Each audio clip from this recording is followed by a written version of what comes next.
and welcome to another excellent edition of the 5CAST. I'm Mariko Izumi. Here in the 5CAST, we've been around the world and back, teaching you some amazing lessons in angling. So this week, we decided to talk about the fish in your supermarket and how they got there. So get ready for a world tour of commercial fisheries. We start things off with a trip to the most populous country on Earth. China leads the world in many industrial categories, but perhaps the most shocking is how China produces a third of the world's commercial fishing. With a variety of thousands of fish to choose from, the Chinese offer out more than 150 commercial species, including hairtail, shrimp, and anchovies. Surprisingly, not popular with the Chinese, catfish. As we head down to South America, our next stop might surprise many of you to learn that it was once the most productive fishery in the world. The Republic of Peru remains true to its Spanish heritage, with a robust fishing industry that was almost destroyed due to overfishing.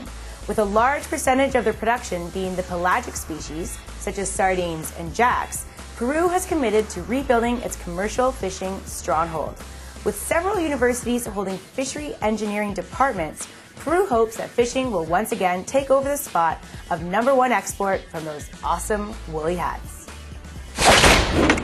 It should come as a surprise to no one that Japan occupies a spot on the list of world's top commercial fisheries. What is surprising is that the Japanese have the world's largest wholesale fish and seafood market. Located in Tsukiji in central Tokyo, the market handles everything from fishing tools to sushi restaurants to 500-pound tuna.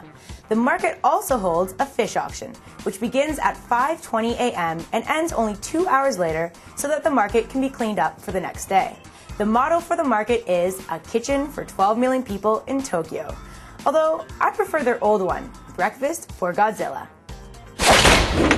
You wouldn't think that a country whose main dietary habits include McDonald's and IHOP would lead the world in commercial fishing. But if there's one thing that Americans do well, it's go big or go home. The United States has remained near the top of the world of commercial fishing, despite being heavily regulated by many levels of government. If you're into salmon, mackerel, or many kinds of shellfish, the USA is ready to be fished. Just be sure to fill out sections 5A through 7C on the last page of Document B, and they'll have someone contact you in 4 to 6 weeks with a follow-up questionnaire. And finally, what would a rundown of top commercial fisheries be without a trip to Scandinavia? The Kingdom of Norway may not come to mind as a world leader in fishing, but the Norwegians have long been known for their fishing traditions. Despite their perceived international innocence, the Norwegians have recently come under fire for their continued support of commercial whaling, where they use explosive penthrite grenade harpoons to kill the animals. The Norwegians claim that the whale hunt is part of their national heritage, because nothing says fishing tradition like explosive grenade harpoons. Well, that does it for another whirlwind tour of the planet's top fisheries.